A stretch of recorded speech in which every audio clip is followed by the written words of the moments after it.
안녕하세요, 시청자 여러분. 오늘 밤 여러분과 함께할 이야기는 세계에서 가장 큰 섬 그린란드와 유럽의 작은 왕국 덴마크의 천년 인연에 관한 것입니다. 편안한 자세로 눈을 감고 천천히 숨을 고르며 들어주세요. 우리는 지금부터 북극의 얼음과 바이킹의 항해, 그리고 제국의 흥망성쇠를 거슬러 올라갑니다. 지도를 펼쳐보면 이상한 광경을 목격하게 됩니다. 유럽 북부의 작은 나라 덴마크는 본토 면적이 겨우 43,000제곱킬로미터에 불과합니다. 한반도의 5분의 1 정도밖에 되지 않는 작은 땅입니다. 하지만 이 작은 왕국은 지구상에서 가장 큰 섬 216만 제곱킬로미터에 달하는 거대한 그린란드를 소유하고 있습니다. 그린란드는 덴마크 본토보다 무려 50배나 큽니다. 어떻게 이런 일이 가능했을까요? 왜 세계 최대의 섬이 유럽의 작은 왕국에 속하게 되었을까요? 이 질문에 답하기 위해서는 1000년이 넘는 시간을 거슬러 올라가야 합니다. 서기 982년 북대서양의 거친 파도를 가르며 한 척의 배가 나아가고 있었습니다. 배 위에는 붉은 수염을 가진 사내가 서 있었습니다. 그의 이름은 에이리크 토르발손, 사람들은 그를 붉은 에이리크라고 불렀습니다. 그는 살인죄로 아이슬란드에서 추방당한 범죄자였습니다. 하지만 동시에 대담한 탐험가이기도 했습니다. 에이리크는 추방 기간 3년 동안 새로운 땅을 찾기로 결심했습니다. 서쪽으로 아무도 가보지 않은 바다 너머로 항해하기로 한 것입니다.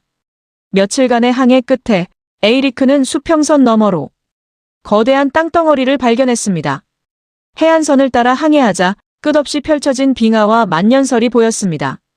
하지만 여름이 되자 해안지대에는 초록색 풀밭이 나타났습니다. 에이리크는 이 땅을 탐험하며 정착할 만한 곳을 찾았습니다.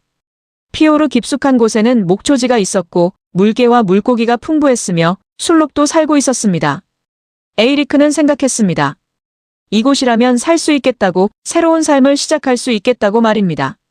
3년의 추방 기간이 끝나고 에이리크는 아이슬란드로 돌아왔습니다.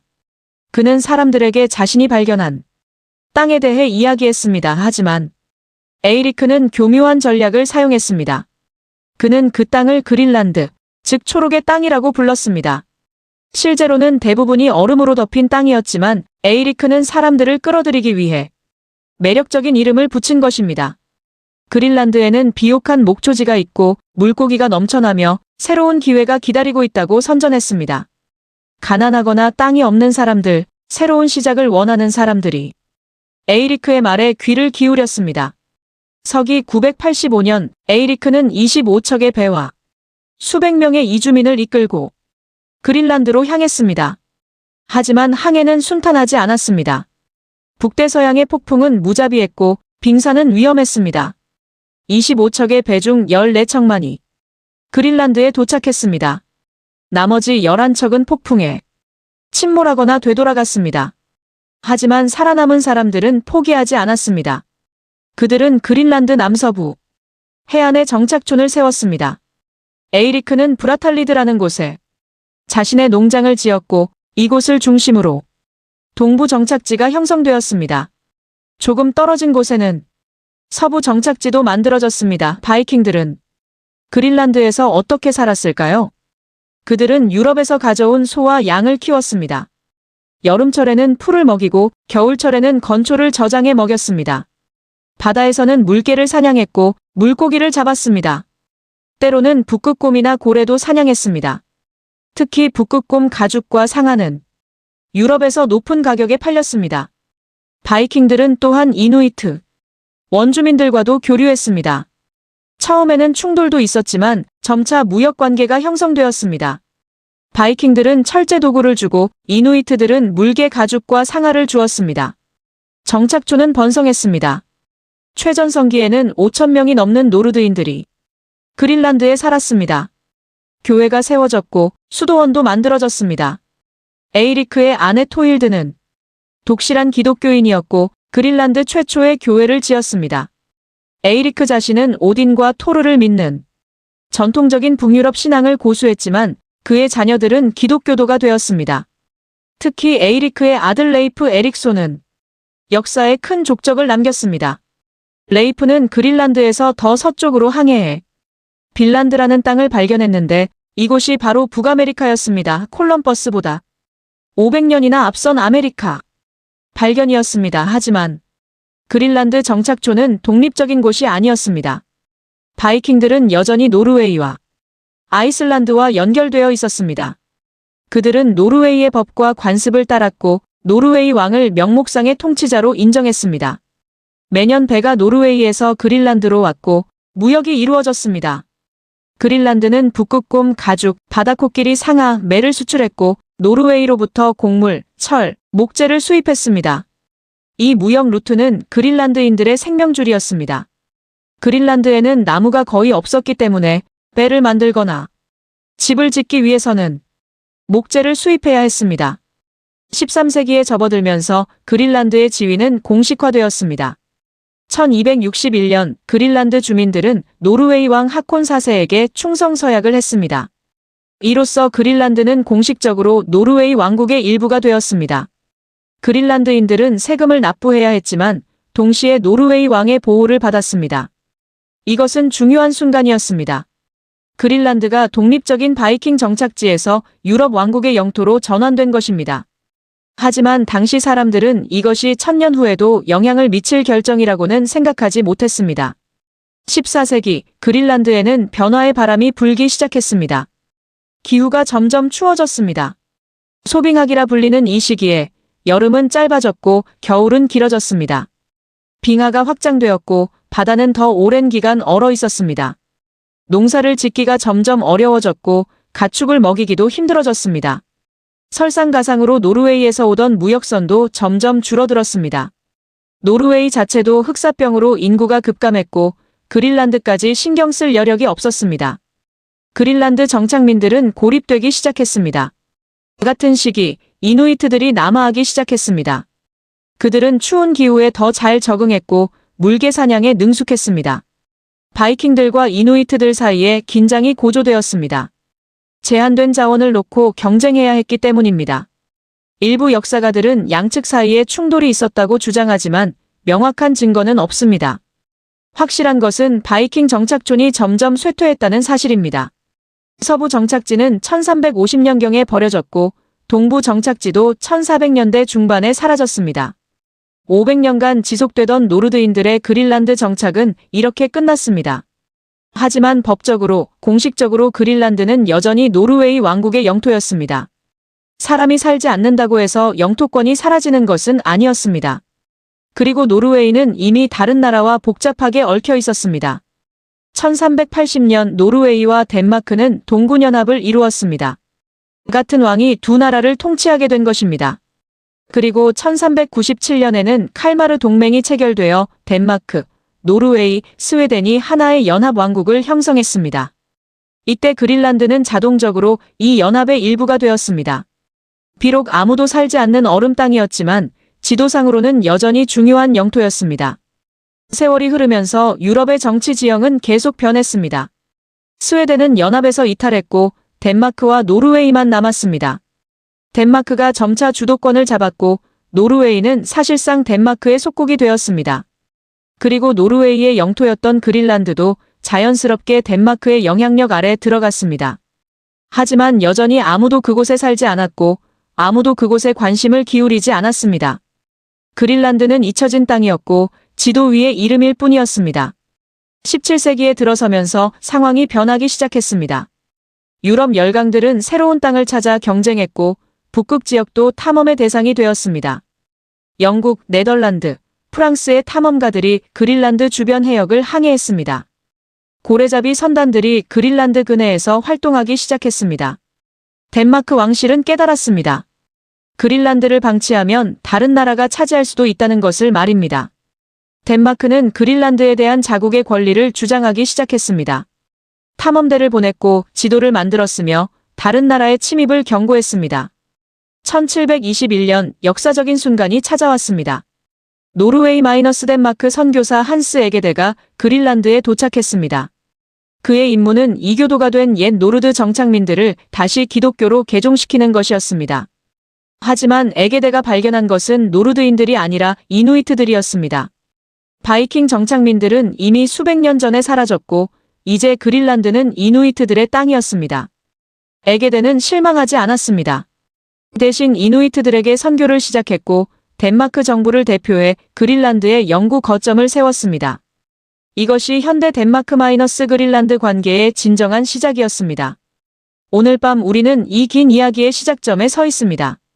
바이킹 에이리크가 처음 그린란드를 발견한 순간부터 그 땅이 어떻게 노르웨이의 영토가 되었고 어떻게 덴마크의 손에 넘어갔는지를 살펴볼 것입니다. 전쟁과 조약, 탐험과 생존, 제국주의와 자치의 이야기를 들을 것입니다. 그리고 마지막에는 오늘날 그린란드가 왜 여전히 덴마크 왕국의 일부이면서도 독립을 꿈꾸는지를 이해하게 될 것입니다. 지금부터 우리는 천년의 시간을 여행합니다. 편안히 들으며 북극의 바람과 역사의 파도 소리에 귀를 기울여 보세요. 서기 982년 봄, 아이슬란드 서부 해안의 작은 마을에서 한 남자가 추방 선고를 받았습니다. 그의 이름은 에이리크 토르발손. 사람들은 그의 붉은 머리카락과 수염 때문에 붉은 에이리크라고 불렀습니다. 추방 이유는 살인이었습니다.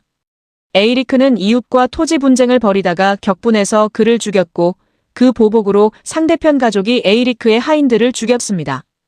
에이리크는 다시 보복했고 결국 여러 명이 목숨을 잃었습니다. 아이슬란드의 의회인 알팅은 에이리크에게 3년 추방형을 선고했습니다. 에이리크는 화가 났지만 어쩔 수 없었습니다. 그는 아내 토힐드와 어린 아들들에게 작별을 고하고 배에 올랐습니다. 에이리크는 단순히 추방 기간을 견디기만 할 생각이 아니었습니다. 그는 들었던 이야기를 떠올렸습니다.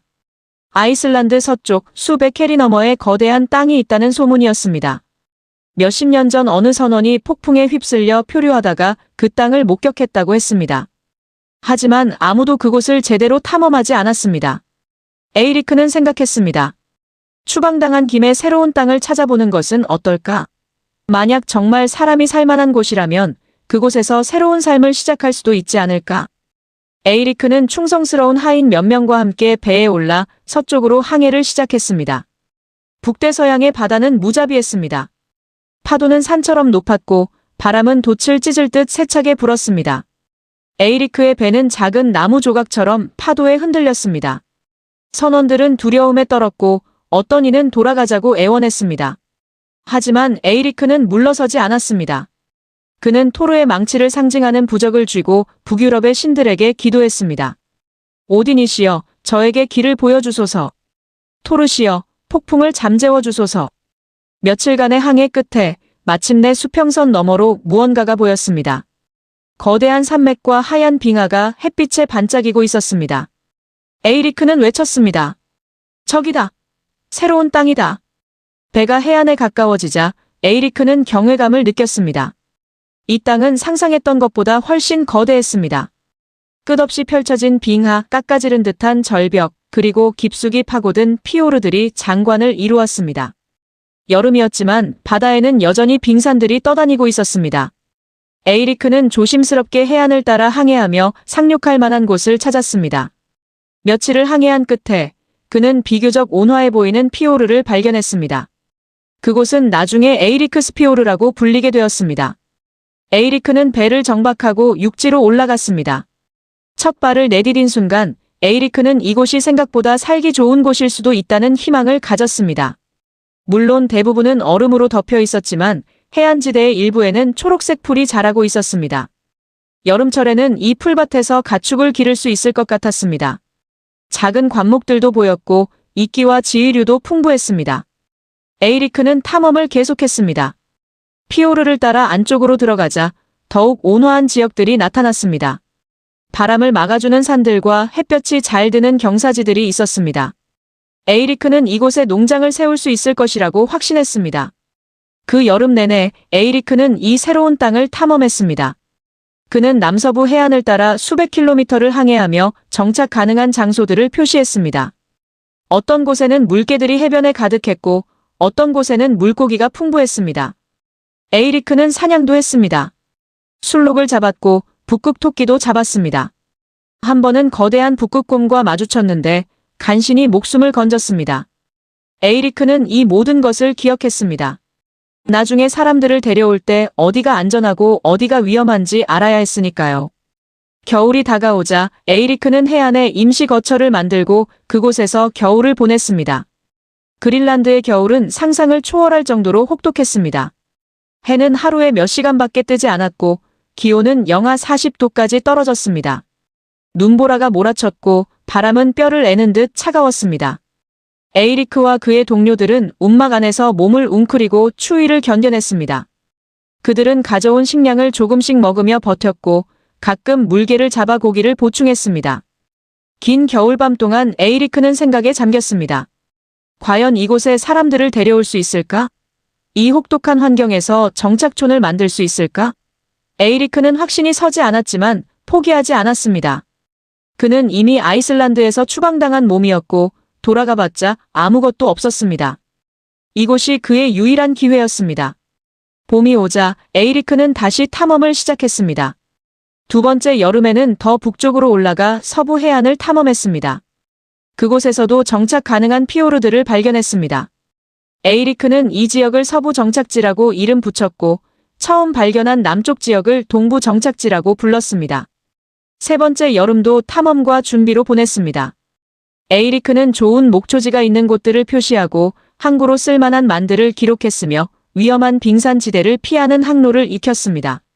3년의 추방 기간이 끝날 무렵 에이리크는 이 땅에 대해 누구보다도 잘 알게 되었습니다.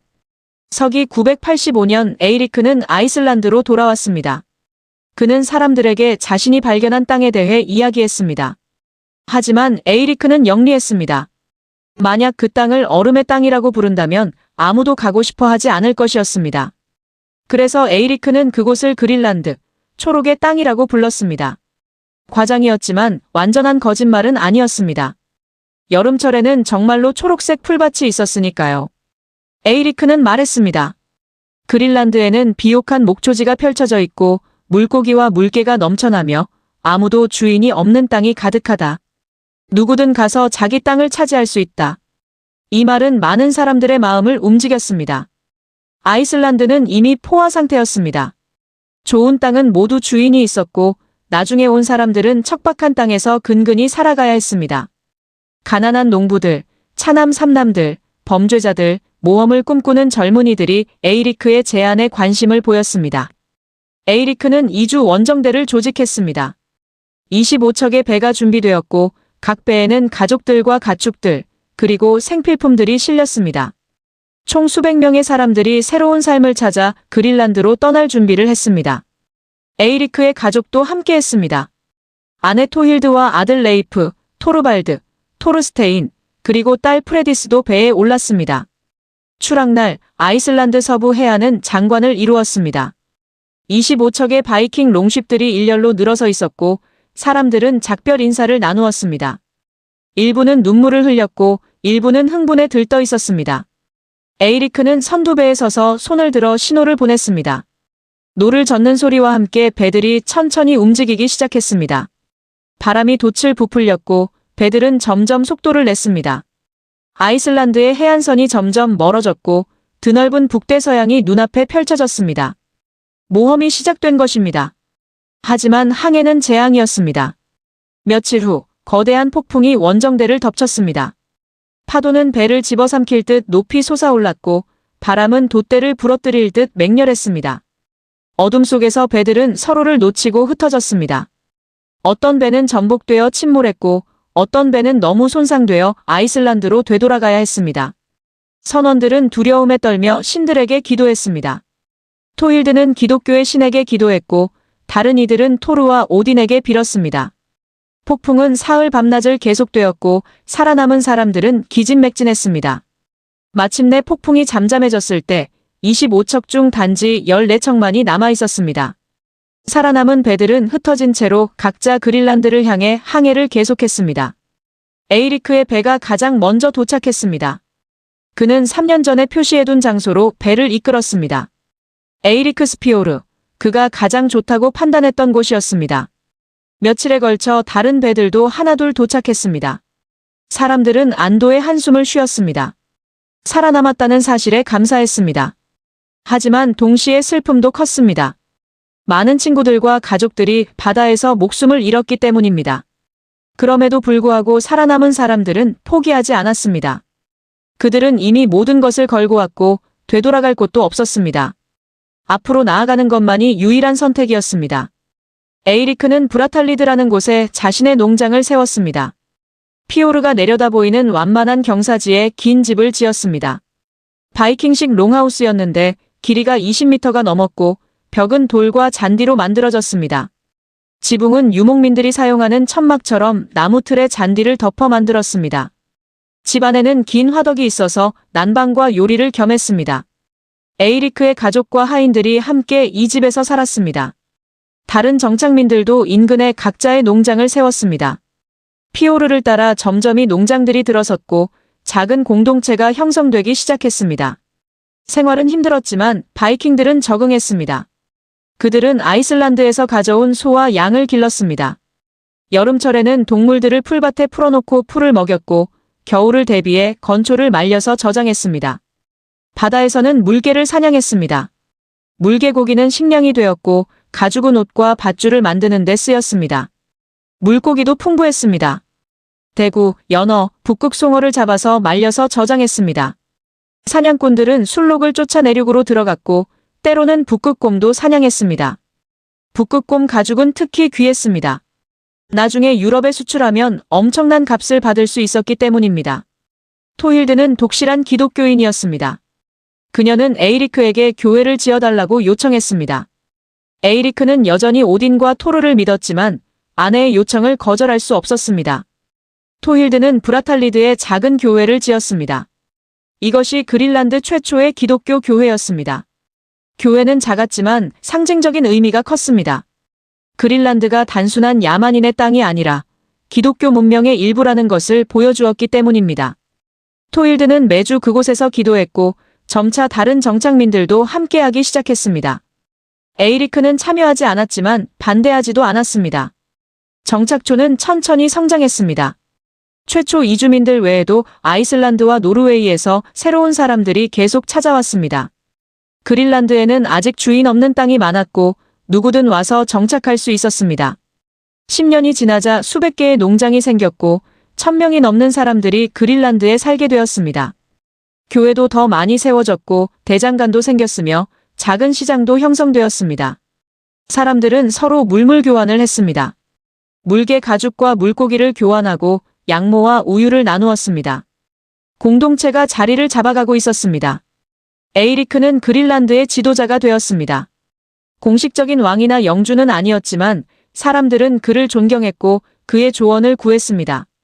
분쟁이 생기면 에이리크가 중재했고 중요한 결정을 내릴 때는 에이리크가 주도했습니다.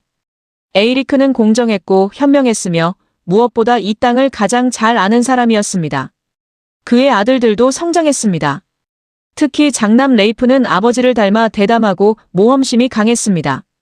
레이프는 청년이 되자 자신만의 배를 가지고 싶어 했고 아버지 에이리크는 그것을 허락했습니다. 레이프의 모험은 곧 역사에 큰 족적을 남기게 될 것이었습니다. 서기 999년 그린란드의 브라탈리드에서 한 청년이 바다를 바라보고 있었습니다. 레이프 에릭손, 붉은 에이리크의 장남이었습니다. 25살의 레이프는 키가 크고 강인했으며 아버지를 닮아 탐험에 대한 열정이 넘쳤습니다.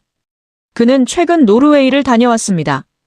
그곳에서 노르웨이 왕 올라프 트리그 바손을 만났고 기독교로 개종했습니다. 왕은 레이프에게 선교사들을 데리고 그린란드로 돌아가 복음을 전파하라고 명령했습니다. 레이프는 그 임무를 수행했고 이제 어머니 토힐드는 기뻐했지만 아버지 에이리크는 못마땅해 했습니다. 에이리크는 여전히 옛 신들을 믿었으니까요.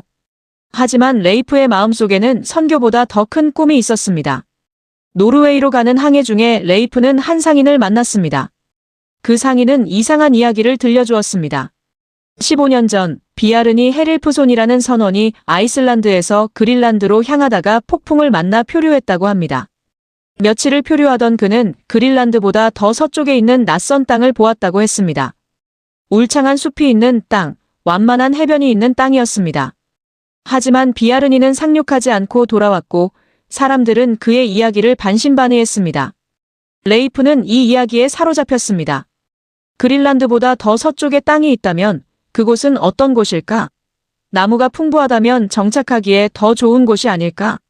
레이프는 아버지 에이리크를 찾아가 제안했습니다. 아버지, 저에게 배를 주십시오. 서쪽으로 항해해서 비아르니가 본 땅을 찾고 싶습니다. 에이리크는 주저했습니다. 그는 이미 늙었고 새로운 모험을 떠날 힘이 없었습니다. 하지만 아들의 눈빛에서 자신의 젊은 시절을 보았습니다. 에이리크는 말했습니다. 좋다. 하지만 내가 함께 가겠다. 내 경험이 필요할 것이다. 레이프는 기뻐했습니다. 부자는 함께 원정대를 조직하기 시작했습니다. 배 한 척과 35명의 선원을 모았습니다. 경험 많은 항해사들과 젊은 모험가들이 자원했습니다. 출항 전날 에이리크는 말을 타고 브라탈리드에서 항구로 향했습니다. 하지만 불길한 일이 일어났습니다. 항구로 가던 중 에이리크가 탄 말이 넘어졌고 에이리크는 땅에 떨어져 발을 다쳤습니다. 에이리크는 일어나려 했지만 통증이 심했습니다. 그는 한숨을 쉬며 말했습니다. 이것은 신들의 뜻이다. 나는 가지 말아야 하는 모양이다. 레이프는 걱정했지만 에이리크는 고집을 꺾지 않았습니다. 레이프, 내가 가거라. 나는 너무 늙었고 신들은 내가 더 이상 바다로 나가는 것을 원치 않으시는 것 같다. 하지만 너는 젊고 강하니 내가 새로운 땅을 찾을 수 있을 것이다. 레이프는 아버지를 부축해 집으로 데려갔고 홀로 원정을 떠나기로 결심했습니다. 그것이 에이리크의 마지막 모험이 될 뻔한 순간이었습니다. 서기 1000년 여름, 레이프 에릭소는 35명의 선원과 함께 서쪽으로 항해를 시작했습니다. 그들은 비아르니가 묘사한 항로를 역으로 따라갔습니다. 그린란드를 떠나 북서쪽으로 며칠을 항해하자 수평선 너머로 땅이 보였습니다. 평평하고 돌이 많은 해안이었습니다. 레이프는 상륙해 탐험했습니다. 하지만 그곳은 황량했고 큰 평평한 돌들로 뒤덮여 있었습니다. 레이프는 이곳을 헬로란드, 즉 평평한 돌의 땅이라고 이름 붙였습니다. 오늘날 학자들은 이곳이 캐나다 북부의 베핀 섬이었을 것으로 추정합니다. 레이프는 이곳이 정착하기에 적합하지 않다고 판단하고 다시 배에 올랐습니다. 남쪽으로 더 항해하자 또 다른 땅이 나타났습니다. 이번에는 숲이 보였습니다. 레이프와 선원들은 흥분했습니다. 그린란드에는 나무가 거의 없었기 때문에 숲을 보는 것만으로도 놀라운 일이었습니다. 그들은 상륙해 탐험했습니다. 하얀 모래사장이 펼쳐져 있었고 뒤로는 울창한 침엽수림이 이어졌습니다. 레이프는 이곳을 마르크란드, 즉 숲의 땅이라고 불렀습니다. 학자들은 이곳이 오늘날 캐나다 레브라도 지방이었을 것으로 봅니다. 선원들은 목재를 베어 배에 실었습니다. 그린란드로 돌아가면 이 목재는 귀중한 자원이 될 것이었습니다. 하지만 레이프는 계속 남쪽으로 가보고 싶었습니다. 혹시 더 좋은 땅이 있을지도 모른다는 기대 때문이었습니다. 이틀을 더 항해한 끝에 레이프는 경이로운 광경을 목격했습니다. 푸른 초원과 울창한 숲, 그리고 잔잔한 강이 흐르는 땅이었습니다. 해안에 배를 대고 상륙하자 공기는 따뜻했고 풀은 무성했습니다. 강에는 연어가 넘쳐났고 숲에는 온갖 짐승들이 살고 있었습니다. 레이프는 감탄했습니다. 이곳은 그린란드보다, 아니 아이슬란드보다도 훨씬 살기 좋은 곳이다. 선원들은 탐험을 계속했습니다. 어느 날 한 선원이 흥분해서 돌아왔습니다. 포도나무를 발견했습니다. 야생 포도가 주렁주렁 열려 있습니다. 레이프는 믿을 수 없었습니다. 포도나무는 따뜻한 기후에서만 자라는 식물이었습니다. 이곳이 그만큼 온화하다는 증거였습니다. 레이프는 이곳에 정착촌을 세우기로 결정했습니다. 선원들은 해안 근처에 목조 건물들을 지었습니다. 바이킹식 롱하우스 여러 채를 세웠고 창고도 만들었습니다. 겨울을 나기 위한 준비를 했습니다. 그들은 연어를 잡아 훈제했고 사슴을 사냥해 고기를 저장했으며 야생 포도로 포도주를 만들었습니다. 레이프는 이곳을 빌란드, 즉 포도주의 땅이라고 이름 붙였습니다. 그 겨울 레이프와 선원들은 빌란드에서 편안하게 지냈습니다. 그린란드의 혹독한 겨울과는 비교할 수 없을 정도로 온화했습니다.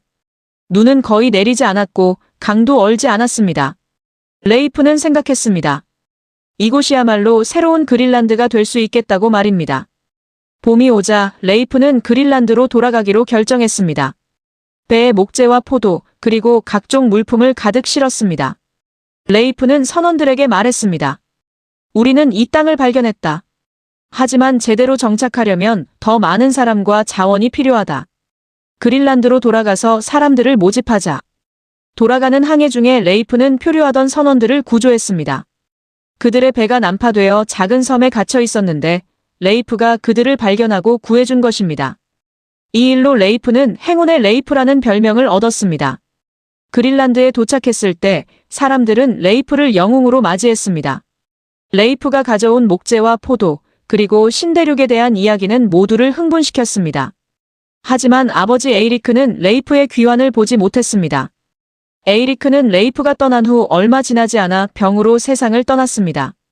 그린란드를 발견하고 정착촌을 세운 위대한 탐험가는 그렇게 생을 마감했습니다. 레이프는 슬퍼했지만 아버지가 자랑스러워했을 것이라고 믿었습니다. 레이프는 아버지의 뒤를 이어 브라탈리드의 주인이 되었고 그린란드에서 가장 영향력 있는 인물이 되었습니다. 레이프의 동생들도 빈란드에 관심을 보였습니다. 토르발드는 형의 배를 빌려 빈란드로 탐험을 떠났고 토르스테인도 가려 했지만 폭풍 때문에 실패했습니다.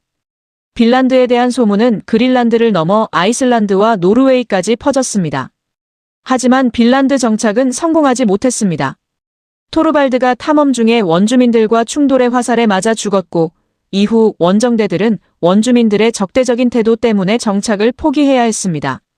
원주민들은 바이킹들을 스크렐링이라 불렀고 바이킹들도 그들을 같은 이름으로 불렀습니다. 양측 사이에는 간헐적인 무역도 있었지만 폭력 충돌이 더 빈번했습니다. 결국 바이킹들은 빈란드를 영구 정착지로 만드는데 실패했고 간헐적인 방문만 계속되었습니다. 하지만 레이프 에릭손의 발견은 역사에 영원히 기록되었습니다. 콜럼버스보다 거의 500년 앞서 유럽인이 아메리카 대륙을 발견한 것이었습니다. 그 사이 그린란드 정착촌은 계속 성장했습니다. 11세기에 접어들면서 그린란드의 인구는 계속 증가했습니다. 동부 정착지에는 3,000명 이상이 살았고 서부 정착지에도 1,000명 이상이 거주했습니다. 농장의 수도 증가해서 500개가 넘는 농장이 운영되었습니다. 교회도 크게 늘어났습니다. 12개의 교구 교회와 2개의 수도원이 세워졌습니다. 1126년에는 그린란드 최초의 주교가 임명되었습니다. 주교 아르날드가 그린란드에 도착해 가르다르에 주교자 성당을 세웠습니다. 이로써 그린란드는 완전한 기독교 사회가 되었습니다. 그린란드는 유럽과 활발히 교류했습니다. 매년 여름이면 노르웨이에서 배가 왔습니다. 무역선들은 곡물, 철, 목재, 포도주, 옷감을 가져왔고 그린란드에서는 바다코끼리 상아, 북극곰 가죽, 순록 가죽, 매, 고래 기름을 수출했습니다. 특히 바다코끼리 상아는 유럽에서 매우 귀하게 여겨졌습니다. 코끼리 상아를 구하기 어려웠던 시절, 바다코끼리 상아는 훌륭한 대체품이었습니다. 그린란드산 상아는 교회 장식품, 체스말, 조각품을 만드는 데 사용되었습니다. 매도 인기가 많았습니다. 그린란드산 흰매는 왕족들이 매사냥에 사용했고 한 마리에 엄청난 값이 매겨졌습니다. 하지만 그린란드는 완전히 독립적인 사회가 아니었습니다. 노르웨이와의 연결이 필수적이었습니다. 그린란드에는 나무가 거의 없어서 배를 만들거나 큰 건물을 지을 수 없었습니다. 곡물도 자라지 않아서 빵을 만들 수 없었습니다. 철도 생산할 수 없어서 도구와 무기를 수입해야 했습니다. 따라서 노르웨이와의 무역이 중단되면 그린란드는 심각한 어려움에 처했습니다. 그린란드인들은 이것을 잘 알고 있었고 노르웨이 왕과 좋은 관계를 유지하려 노력했습니다. 1261년 중요한 결정이 내려졌습니다. 그린란드 주민들의 대표들이 모여 회의를 열었습니다. 그들은 공식적으로 노르웨이 왕 하콘 하콘손에게 충성서약을 하기로 결정했습니다. 이로써 그린란드는 독립적인 바이킹 공동체에서 노르웨이 왕국의 공식 영토가 되었습니다. 왜 이런 결정을 했을까요? 여러 이유가 있었습니다. 첫째, 노르웨이 왕의 보호를 받고 싶었습니다. 당시 북대서양에는 해적들이 활동했고 그린란드는 외딴 곳이라 방어하기 어려웠습니다. 노르웨이 왕의 신하가 되면 왕의 보호를 받을 수 있었습니다. 둘째, 무역을 보장받고 싶었습니다. 왕의 영토가 되면 정기적인 무역선이 올 것이고 생필품 공급이 안정될 것이었습니다. 충성서약의 대가로 그린란드인들은 세금을 납부해야 했습니다. 매년 바다코끼리 상아와 북극곰 가죽을 왕에게 바쳤습니다. 또한 노르웨이의 법을 따라야 했고 왕이 임명한 관리들의 지시를 받아야 했습니다. 하지만 실질적으로 그린란드는 상당한 자치권을 유지했습니다. 너무 멀리 떨어져 있어서 노르웨이 왕이 직접 통치하기는 어려웠기 때문입니다. 그린란드인들은 자신들의 일상 업무를 스스로 처리했고 중요한 사안만 노르웨이에 보고했습니다. 이 관계는 비교적 잘 작동했고 그린란드는 13세기 내내 번영을 누렸습니다. 하지만 14세기 초부터 변화의 조짐이 나타나기 시작했습니다. 기후가 점차 추워지기 시작한 것입니다. 소빙하기라 불리는 이 시기에 북대서양의 기온이 하강했습니다. 여름은 짧아졌고 겨울은 길어졌습니다. 바다 얼음이 더 오래 남아 있었고 빙하가 확장되었습니다. 그린란드에서 농사짓기가 점점 어려워졌습니다. 건초 생산량이 줄어들었고 가축을 먹이기가 힘들어졌습니다. 동시에 유럽에서도 문제가 생겼습니다. 1349년 흑사병이 노르웨이를 강타했습니다. 인구의 3분의 1이 죽었고 경제는 붕괴되었습니다. 노르웨이는 그린란드까지 신경 쓸 여력이 없었습니다. 무역선이 점점 줄어들었고 어떤 해에는 아예 오지 않기도 했습니다. 서기 1350년 그린란드 서부 정착지의 한 농장에서 마지막 연기가 피어올랐습니다. 누군가 화덕에 불을 지폈지만 그 불은 곧 꺼질 것이었습니다. 농장 주인은 집 밖을 바라보며 한숨을 쉬었습니다. 목초지는 눈으로 덮여 있었고 헛간에 남은 건초는 겨우 한 줌뿐이었습니다. 가축들은 이미 대부분 죽었습니다. 살아남은 소 2마리와 양 몇 마리는 뼈만 앙상했습니다. 이 겨울을 넘기기는 불가능해 보였습니다. 농장주는 결심했습니다. 봄이 오기 전에 이곳을 떠나야 한다고. 동부 정착지로 가거나 아니면 남쪽으로 내려가 이누이트들과 함께 살아야 할 것이라고 말입니다. 그것이 서부 정착지의 노르드인 중 한 명이 내린 마지막 결정이었습니다. 무슨 일이 일어난 것일까요? 불과 100년 전만 해도 서부 정착지는 번성했습니다. 90여 개의 농장이 있었고 1000명이 넘는 사람들이 살았습니다. 교회가 4개나 있었고 수도원도 하나 있었습니다. 사람들은 소와 양을 키우고 물개를 사냥하며 바다코끼리 상아를 모아 노르웨이에 수출했습니다. 하지만 14세기 중반이 되자 서부 정착지는 완전히 버려졌습니다. 집들은 텅 비었고 교회는 문이 잠겼으며 농장은 황폐해졌습니다. 사람들은 어디로 갔을까요? 그들에게 무슨 일이 일어났을까요? 이것은 역사상 가장 미스터리한 실종 사건 중 하나입니다. 여러 이론들이 제시되었습니다. 가장 유력한 설명은 기후 변화입니다. 14세기 초부터 시작된 소빙하기는 그린란드를 점점 더 추운 곳으로 만들었습니다. 여름 기온이 낮아지면서 풀이 자라는 기간이 짧아졌습니다. 건초를 충분히 확보할 수 없었고 겨울 동안 가축을 먹일 수 없었습니다. 가축이 죽으면 우유와 고기가 없어졌고 사람들은 굶주렸습니다. 바다도 더 오랜 기간 얼어붙었습니다. 물개 사냥이 어려워졌고 물고기를 잡기도 힘들어졌습니다. 빙산이 증가하면서 항해도 위험해졌습니다. 노르웨이에서 오는 무역선들은 점점 줄어들었습니다. 어떤 해에는 아예 배가 오지 않기도 했습니다. 동시에 이누이트들이 남아있습니다. 이누이트는 북극 환경에 훨씬 잘 적응한 사람들이었습니다. 그들은 카약을 타고 물개를 사냥했고 이글루를 지어 혹한을 견뎠으며 동물 가죽으로 만든 따뜻한 옷을 입었습니다. 반면 노르드인들은 유럽식 생활 방식을 고집했습니다.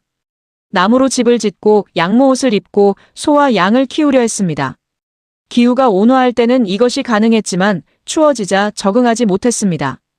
이누이트들은 생존 기술을 가지고 있었지만 노르드인들은 그것을 배우기를 거부했거나 배울 기회를 얻지 못했습니다. 문화적 고집이 생존을 방해한 것입니다. 일부 학자들은 이누이트와 노르드인 사이에 충돌이 있었다고 주장합니다. 제한된 자원을 놓고 경쟁하면서 폭력이 발생했을 수도 있습니다. 이누이트 전설 중에는 카블루나트, 즉 백인들과의 싸움에 대한 이야기가 전해집니다. 하지만 고고학적 증거는 대규모 학살의 흔적을 보여주지 않습니다. 발견된 노르드인 유해들은 대부분 영양실조로 죽었지 폭력으로 죽지 않았습니다. 아마도 충돌은 산발적이었고 주된 문제는 기후와 고립이었을 것입니다.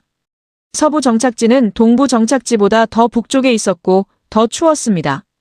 그래서 먼저 버려진 것입니다. 동부 정착지는 조금 더 오래 버텼습니다. 인구가 더 많았고 주교좌 성당이 있었으며 무역의 중심지였습니다. 하지만 14세기 후반부터 동부 정착지도 쇠퇴하기 시작했습니다. 1378년 노르웨이에서 그린란드로 향하던 배가 조난당했습니다. 이후 정기 무역선이 완전히 중단되었습니다. 노르웨이는 흑사병의 여파로 인구가 격감했고 경제가 파탄났으며 그린란드까지 신경 쓸 여력이 없었습니다. 그린란드인들은 고립되었습니다. 그들은 유럽에서 오는 곡물, 철, 목재 없이 살아야 했습니다. 철도구가 닳아 없어지면 새로 만들 수 없었습니다. 배가 낡으면 수리할 목재가 없었습니다. 1408년 역사상 마지막으로 기록된 그린란드 노르드인의 결혼식이 거행되었습니다. 가르다르 대성당에서 한 남녀가 결혼했고 교회 기록에 남았습니다. 이것이 그린란드 노르드인 사회가 여전히 기능하고 있었다는 마지막 증거입니다. 하지만 그 이후로는 아무런 기록도 없습니다. 1410년경 한 아이슬란드 선원이 우연히 그린란드 해안에 표류했습니다. 그는 동부 정착지 근처에 상륙했고 버려진 농장들을 발견했습니다.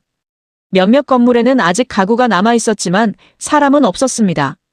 선원은 무서워져서 서둘러 배로 돌아갔습니다. 이것이 살아있는 그린란드 노르드인을 본 마지막 기록입니다. 그린란드의 노르드인들은 완전히 사라졌습니다. 500년간 지속되던 정착촌이 이렇게 끝났습니다. 왜 그들은 떠나지 않고 그곳에서 죽었을까요? 배가 없었기 때문입니다. 목재가 부족해 배를 만들 수 없었고 낡은 배들은 항해하기에 위험했습니다. 또한 그들은 그린란드가 자신들의 집이라고 생각했습니다. 500년 동안 살아온 땅이었습니다. 조상들의 무덤이 있고 교회가 있고 추억이 서린 곳이었습니다. 떠난다는 것은 모든 것을 포기한다는 의미였습니다. 그래서 끝까지 버티다가 결국 기후와 고립에 굴복한 것입니다. 하지만 법적으로, 공식적으로 그린란드는 여전히 노르웨이 왕국의 영토였습니다. 사람이 살지 않는다고 해서 영토권이 사라지는 것은 아니었습니다. 그리고 노르웨이는 이미 다른 나라와 복잡하게 얽혀 있었습니다. 이 시점에서 우리는 북유럽의 정치사로 눈을 돌려야 합니다. 그린란드의 운명은 이제 스칸디나비아 반도에서 벌어지는 왕조 정치에 달려 있었기 때문입니다. 1380년 중요한 사건이 일어났습니다. 노르웨이 왕 호콘 6세가 후사 없이 죽었습니다. 그의 미망인 마르그레테는 덴마크 왕의 딸이었습니다. 마르그레테의 아들 올라프가 노르웨이와 덴마크 두 왕국의 왕이 되었습니다. 처음으로 노르웨이와 덴마크가 같은 왕 아래 통합된 것입니다. 올라프는 어렸고 실질적인 권력은 어머니 마르그레테가 쥐고 있었습니다. 하지만 1387년 올라프마저 갑자기 죽었습니다. 17살의 젊은 나이였습니다. 마르그레테는 슬픔에 빠졌지만 동시에 기회를 보았습니다. 그녀는 자신이 직접 두 왕국을 통치하기로 결심했습니다. 중세시대의 여왕이 홀로 통치한다는 것은 거의 전례가 없는 일이었지만 마르그레테는 강인했고 정치적으로 영리했습니다. 귀족들을 설득하고 교회의 지지를 얻었으며 백성들의 신망도 받았습니다.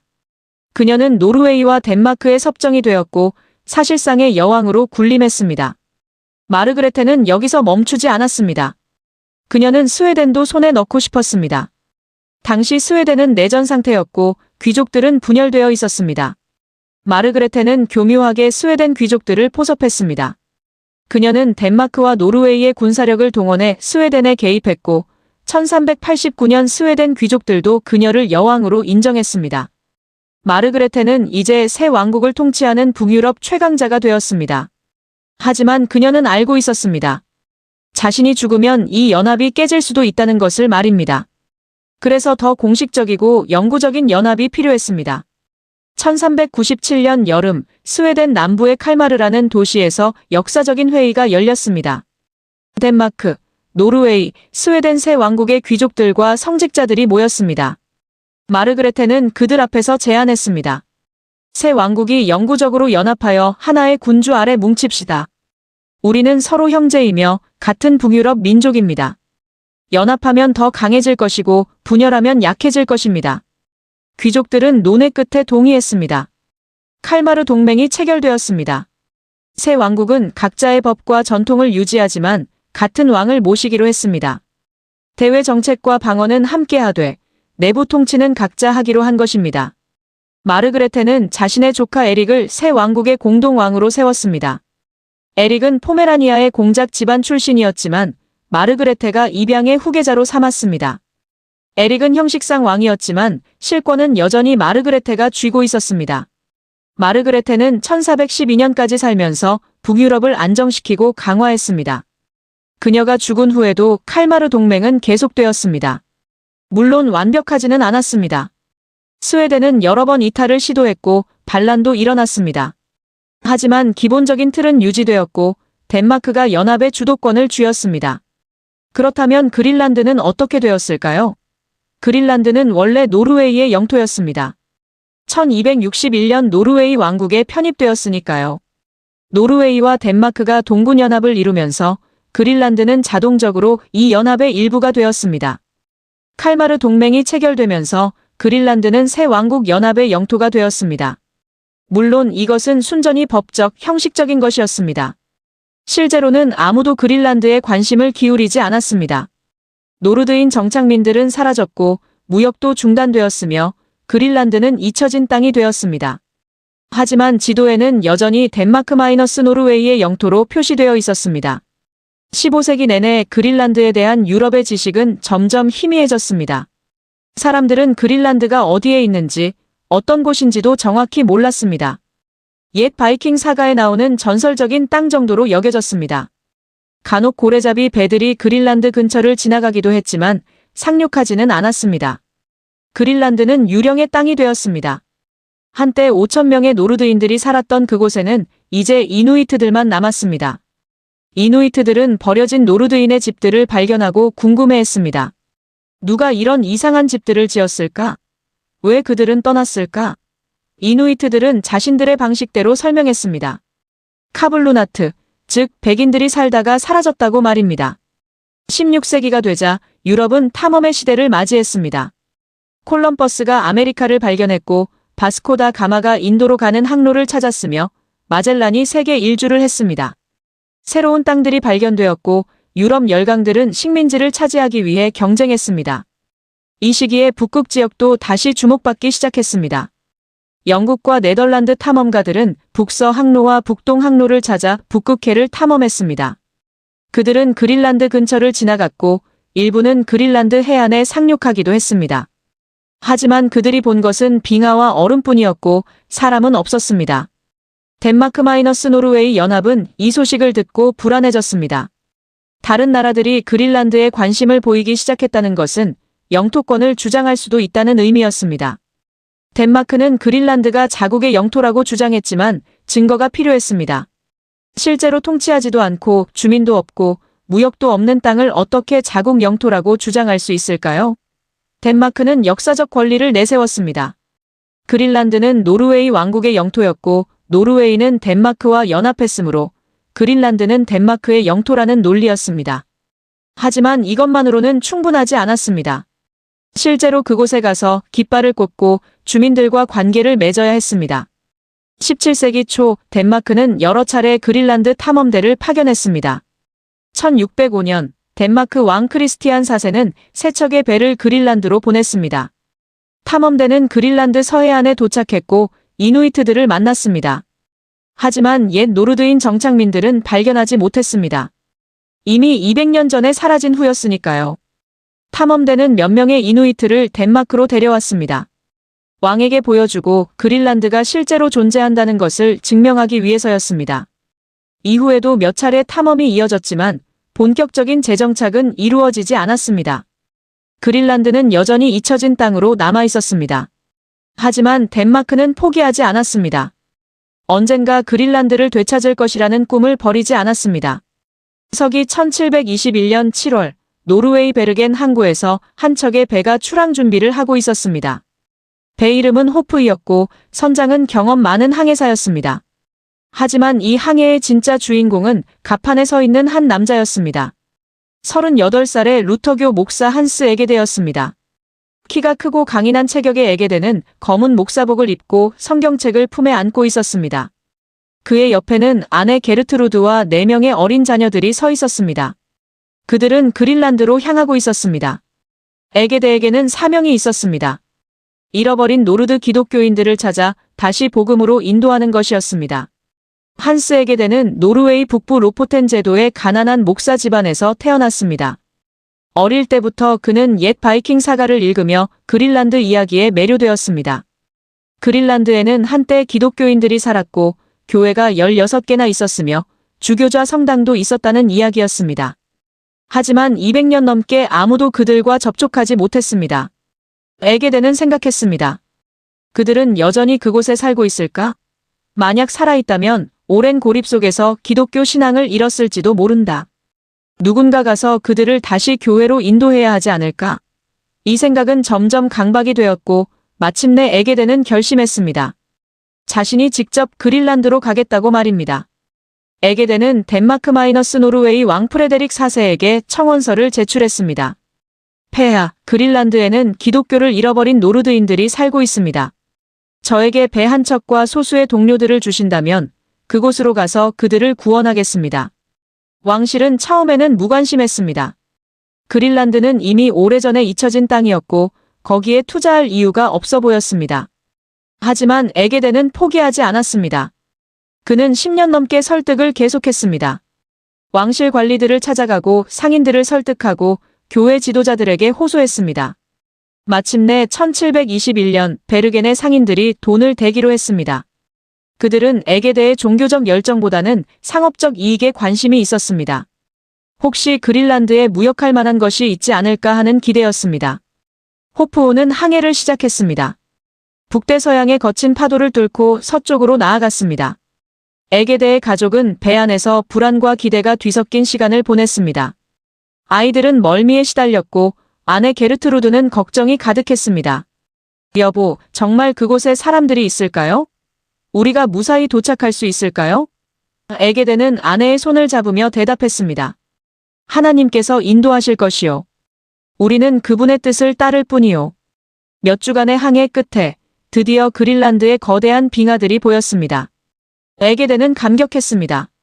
꿈에 그리던 땅에 드디어 도착한 것입니다. 하지만 그린란드는 에게데가 상상했던 것과 달랐습니다. 옛 사가에 나오는 푸른 목초지와 번성하는 농장들은 없었습니다. 보이는 것은 얼음과 바위, 그리고 텅 빈 피오르뿐이었습니다. 호프호는 서해안을 따라 남하하며 정착 가능한 장소를 찾았습니다. 며칠 후 에게데는 적당한 만을 발견했습니다. 고두호프, 좋은 희망이라는 뜻의 이름을 붙였습니다.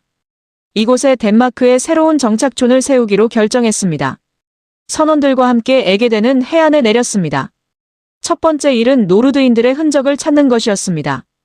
에게데는 주변을 탐색했습니다. 그리고 놀라운 것을 발견했습니다. 돌로 쌓은 폐허가 있었습니다. 무너진 건물들, 버려진 농장들이었습니다. 에게데는 흥분했습니다. 보시오. 여기 노르드인들이 살았던 흔적이 있소. 그는 폐허 속을 뒤졌습니다. 하지만 사람은 없었습니다. 건물들은 수백 년 동안 버려져 있었고 지붕은 무너졌으며 풀과 이끼가 자라고 있었습니다. 에게데는 점차 깨달았습니다. 노르드인들은 이미 오래전에 사라졌다는 것을 말입니다. 그가 찾으려던 기독교인들은 더 이상 존재하지 않았습니다. 실망이 컸습니다. 10년 넘게 준비하고 꿈꿔온 사명이 헛된 것이었습니다. 하지만 에게데는 쉽게 포기하는 사람이 아니었습니다. 그는 생각했습니다. 노르드인은 없지만 다른 사람들은 있을 것이다. 그리고 그들에게도 복음이 필요할 것이라고 말입니다. 며칠 후 에게데는 정말로 다른 사람들을 만났습니다. 카약을 타고 물개를 사냥하던 이누이트들이었습니다. 이누이트들은 이상한 복장을 한 백인들을 보고 놀랐습니다. 에게데도 그들을 보고 놀랐습니다. 검게 그을린 피부, 짐승 가죽으로 만든 옷, 그리고 자신들과 전혀 다른 언어를 사용했습니다. 에게데는 손짓 발짓으로 소통을 시도했습니다. 이누이트들은 조심스러웠지만 적대적이지는 않았습니다. 그들은 에게데 일행에게 물개고기를 주었고 에게데는 그들에게 빵과 설탕을 주었습니다. 첫 만남은 우호적이었습니다. 에게데는 결심했습니다. 이 사람들에게 기독교를 전파하겠다고 말입니다. 하지만 현실은 녹록지 않았습니다. 우선 언어가 문제였습니다. 이누이트어는 유럽 언어와 완전히 달랐습니다. 에게데는 처음부터 배워야 했습니다. 매일 이누이트들과 만나며 단어를 익혔습니다. 물개는 푸시, 얼음은 식후, 카약은 카약. 천천히 아주 천천히 배워나갔습니다. 몇 년이 지나자 간단한 의사소통이 가능해졌습니다. 에게데는 이누이트 어린이들을 모아 학교를 만들었습니다. 읽기와 쓰기를 가르치고 성경 이야기를 들려주었습니다. 어른들에게는 일요일마다 예배를 드렸습니다. 처음에는 호기심에 오던 이누이트들도 점차 기독교에 관심을 보이기 시작했습니다. 하지만 에게데의 선교는 쉽지 않았습니다. 이누이트들은 자신들의 전통 신앙이 있었습니다. 샤머니즘적 믿음으로 모든 자연에 영혼이 깃들어 있다고 믿었습니다. 바다의 여신 세드나 하늘의 신 신라 등을 숭배했습니다. 에게데는 이것들을 미신이라고 비난했고 이누이트들은 불쾌해했습니다. 문화 충돌이 생겼습니다. 에게데는 일부 다처제를 비난했고 샤먼들의 의식을 금지시키려 했으며 전통적인 장례 의식을 막으려 했습니다. 이누이트들은 저항했습니다. 왜 우리의 방식이 잘못되었다는 거요? 우리는 수천 년을 이렇게 살아왔소. 에게데는 인내심을 가지고 설득했습니다. 때로는 타협도 했습니다. 완전히 이누이트 문화를 없애는 것이 아니라 기독교와 조화시키려 노력했습니다. 동시에 에게데는 정착촌을 건설했습니다. 고두호프에 교회를 세웠습니다. 나무가 부족해서 작은 건물이었지만 상징적인 의미는 컸습니다. 그린란드에 다시 기독교 교회가 생긴 것입니다. 주택도 지었고 창고도 만들었으며 작은 학교 건물도 세웠습니다. 덴마크에서 더 많은 사람들이 왔습니다. 선교사들, 상인들, 관리들이 도착했습니다. 정착촌은 점차 커졌습니다. 1728년 고두호프의 이름은 고투호브로 바뀌었고 나중에는 누크라는 이누이트식 이름으로 불리게 됩니다. 오늘날 그린란드의 수도입니다. 에게데의 노력에도 불구하고 덴마크 정부는 그린란드에 큰 관심이 없었습니다. 경제적 이익이 거의 없었기 때문입니다. 바다코끼리는 이미 거의 멸종했고 북극곰도 많지 않았습니다. 무역할 만한 것이 물개 가죽과 고래 기름 정도였는데 이것도 큰 수익을 내지 못했습니다. 베르겐의 상인들은 불평했습니다. 우리가 에게데를 지원한 것은 돈을 벌기 위해서였는데 손해만 보고 있어. 정부는 그린란드 사업을 포기하려 했습니다. 하지만 에게데는 완강히 반대했습니다. 이것은 돈의 문제가 아닙니다. 영혼을 구원하는 문제입니다. 그리고 그린란드는 덴마크의 영토입니다. 다른 나라에 빼앗기면 안 됩니다. 에게데의 우려는 타당했습니다. 18세기 초 다른 유럽 국가들도 그린란드에 관심을 보이기 시작했습니다. 네덜란드와 영국의 고래잡이 선단들이 그린란드 해역에서 활동했습니다. 그들은 덴마크의 허가도 받지 않고 그린란드 근해에서 고래를 잡았습니다. 일부는 그린란드 해안에 상륙해 임시 거점을 만들기도 했습니다. 덴마크는 분노했습니다. 그린란드는 우리 영토인데 어찌 허가도 없이 들어올 수 있는가? 하지만 실효적 지배를 하지 못하는 상황에서 항의는 공허했습니다. 에게데는 정부에 촉구했습니다. 더 많은 정착촌을 세우고 더 많은 사람을 보내야 합니다. 그래야 그린란드가 진정 우리 것이 됩니다. 1728년 비극이 찾아왔습니다. 천연두가 그린란드를 강타한 것입니다. 유럽인들이 가져온 이 질병은 이누이트들에게 치명적이었습니다. 면역이 없었기 때문에 감염되면 대부분 죽었습니다. 수백 명의 이누이트가 죽었습니다. 에게데가 애써 세운 공동체가 무너졌습니다. 에게데 자신도 병에 걸렸지만 간신히 살아남았습니다. 그의 아내 게르트루드는 밤낮으로 병자들을 돌보았습니다. 천연두가 지나간 후 에게데는 절망했습니다. 자신이 구원하려던 사람들을 오히려 죽음으로 몰아넣은 것 같았습니다. 하지만 그는 다시 일어섰습니다. 살아남은 이누이트들을 돌보고 새로운 학교를 열고 계속 선교 활동을 했습니다. 1736년 에게데는 덴마크로 돌아갔습니다. 15년간의 그린란드 생활로 그는 지쳐 있었습니다. 이제 쉴 때가 되었다고 판단했습니다. 하지만 그의 아들 파울 에게데가 그린란드에 남아 아버지의 사업을 이어갔습니다. 파울은 아버지보다 더 이누이트 친화적이었습니다. 그는 이누이트어를 유창하게 구사했고 이누이트 문화를 존중했으며 그들과 함께 생활했습니다. 파울은 이누이트어로 성경을 번역했고 이누이트어 사전을 만들었습니다. 그의 노력으로 기독교는 그린란드에 더 깊이 뿌리내렸습니다. 한스 에게데는 덴마크에서 1758년까지 살면서 그린란드에 대한 책을 썼습니다. 그의 책은 유럽의 그린란드를 알리는 데 큰 역할을 했습니다. 에게데는 그린란드의 그린란드 사도로 불렸고 덴마크 역사에서 영웅으로 기억되었습니다. 그가 죽은 후에도 선교 활동은 계속되었습니다. 모라비안 형제단이라는 독일계 개신교 단체도 그린란드에 와서 선교를 시작했습니다. 그들은 동부 해안에 정착촌을 세웠고 이누이트들에게 복음을 전파했습니다. 18세기 말이 되자 그린란드 전역에 선교 거점들이 생겼고 많은 이누이트들이 기독교로 개종했습니다. 하지만 선교의 이면에는 문화 파괴도 있었습니다. 이누이트의 전통신앙은 억압되었고 샤먼들은 박해받았습니다. 전통적인 생활 방식도 변화를 강요당했습니다.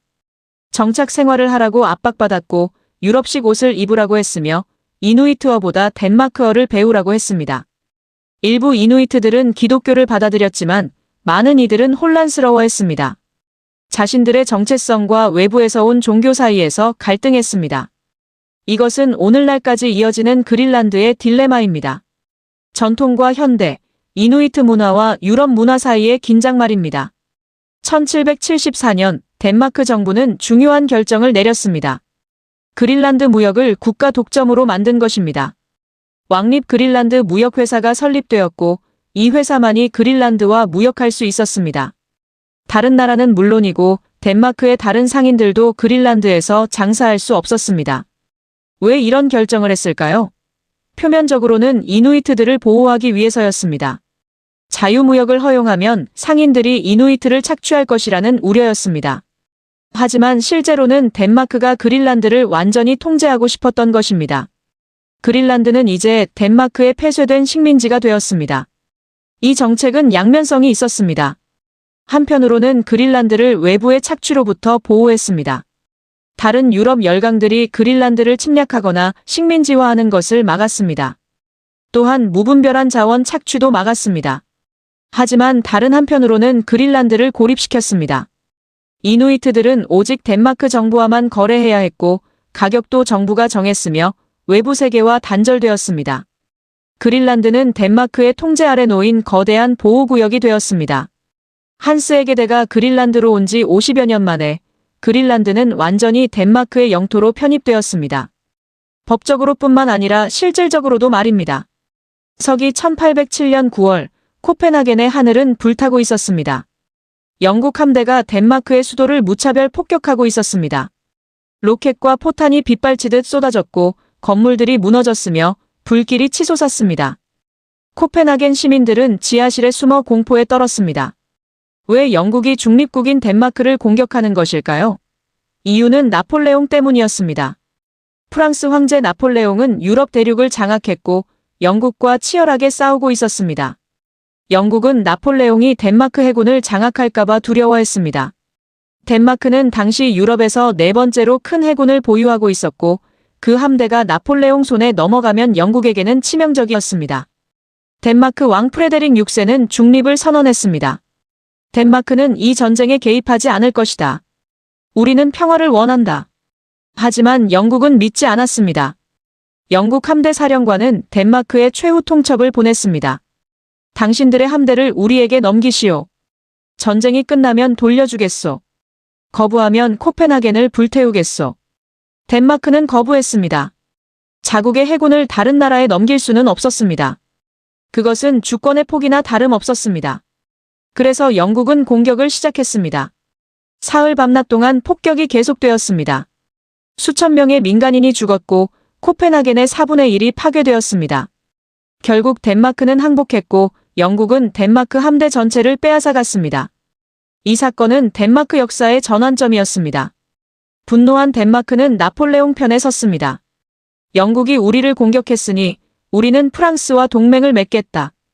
프레데릭 6세는 나폴레옹과 협정을 맺었습니다. 덴마크-노르웨이 왕국은 이제 프랑스의 동맹국이 되었습니다. 하지만 이것은 치명적인 실수였습니다. 나폴레옹은 강력했지만 영국은 바다를 지배하고 있었습니다. 영국 해군은 덴마크-노르웨이의 해상 무역을 봉쇄했습니다. 배가 드나들 수 없었고 무역이 중단되었으며 경제가 마비되었습니다. 특히 노르웨이가 큰 타격을 입었습니다. 노르웨이는 곡물을 덴마크에서 수입했는데 봉쇄로 인해 곡물이 들어오지 않았습니다. 기근이 발생했고 사람들은 굶주렸습니다. 몇 년간의 고통 끝에 1812년 나폴레옹의 운이 기울기 시작했습니다. 러시아 원정에서 대패했고 이듬해 라이프치히 전투에서도 패배했습니다. 유럽의 동맹국들 러시아, 프로이센, 오스트리아, 스웨덴이 연합해 나폴레옹을 무너뜨렸습니다. 덴마크는 패배한 편에 서 있었습니다. 1814년 초 나폴레옹이 퇴위하면서 전쟁은 끝났습니다. 승전국들은 빈에 모여 전후 질서를 논의했습니다. 빈 회의였습니다. 덴마크도 대표를 보냈지만 그들은 패전국이었고 발언권이 거의 없었습니다. 승전국들은 덴마크를 어떻게 처리할지 논의했습니다. 특히 스웨덴이 요구사항을 제시했습니다. 스웨덴은 나폴레옹 전쟁 중에 프랑스에게 핀란드를 빼앗겼습니다. 핀란드는 수백 년 동안 스웨덴 영토였는데 러시아가 차지해버린 것입니다. 스웨덴은 보상을 원했습니다. 스웨덴 왕세자 카를 요한, 원래는 나폴레옹의 원수였던 베르나도트가 제안했습니다. 우리는 핀란드를 잃었으니 노르웨이를 원한다. 노르웨이는 덴마크와 수백 년 동안 동군연합 상태였지만 지리적으로는 스웨덴과 국경을 접하고 있었습니다. 승전국들은 스웨덴의 요구를 받아들였습니다. 덴마크는 노르웨이를 스웨덴에 넘겨야 했습니다. 프레데릭 6세는 절망했습니다. 노르웨이는 우리 왕국의 절반이요. 어찌 그것을 포기할 수 있단 말이오? 하지만 선택의 여지가 없었습니다. 1814년 1월 14일 킬 조약이 체결되었습니다. 킬은 덴마크 북부의 도시로 그곳에서 덴마크와 스웨덴 대표들이 만나 조약에 서명했습니다. 조약의 핵심 내용은 간단했습니다. 덴마크는 노르웨이를 스웨덴에 양도한다. 그 대가로 덴마크는 스웨덴령 포메라니아를 받는다. 하지만 여기에 중요한 단서 조항이 있었습니다. 제사조였습니다. 노르웨이 왕국은 스웨덴에 양도되지만 아이슬란드, 그린란드, 페로 제도는 덴마크가 계속 보유한다. 이 한 문장이 그린란드의 운명을 결정했습니다. 만약 이 조항이 없었다면 그린란드는 노르웨이와 함께 스웨덴으로 넘어갔을 것입니다. 왜 이런 조항이 들어갔을까요? 여러 설명이 있습니다. 첫째, 법률적 해석입니다. 그린란드, 아이슬란드, 페로 제도는 원래 노르웨이 왕국의 영토였지만 동군연합 이후 덴마크 왕실의 직접 영토로 간주되었습니다. 즉 노르웨이의 부속령이 아니라 덴마크 왕의 개인 소유라는 논리였습니다. 둘째, 실용적 이유입니다.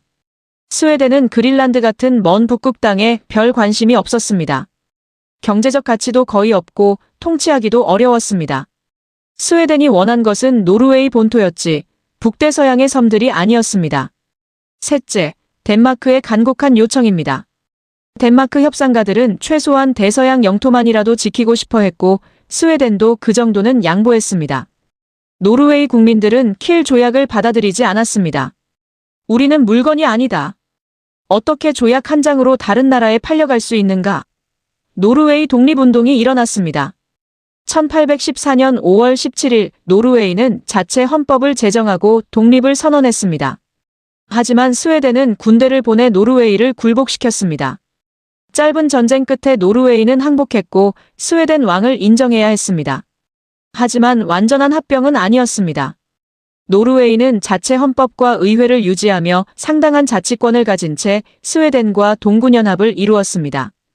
이 연합은 1905년까지 지속되다가 평화적으로 해체되었고 노르웨이는 완전히 독립했습니다. 그렇다면 그린란드는 어떻게 되었을까요? 그린란드는 조용히 덴마크 영토로 남았습니다. 킬 조약 제사조 덕분이었습니다. 노르웨이가 스웨덴으로 넘어갔지만 그린란드는 덴마크 것이었습니다. 이것은 역사의 우연이었습니다. 만약 킬 조약이 조금만 다르게 작성되었다면 오늘날 그린란드는 스웨덴이나 노르웨이 영토일 수도 있었습니다. 하지만 역사는 그렇게 흘러가지 않았습니다. 그린란드는 덴마크와 함께 남았고 이후 200년 동안 그 관계가 계속되었습니다. 당시 그린란드 이누이트들은 이 모든 일을 알지 못했습니다. 멀리 유럽에서 무슨 조약이 체결되었는지, 왕국들이 어떻게 분할되었는지 몰랐습니다. 그들은 여전히 물개를 사냥하고 카약을 타고 북극의 혹독한 환경에서 살아가고 있었습니다. 19세기 내내 그린란드는 덴마크의 폐쇄된 식민지로 남아 있었습니다.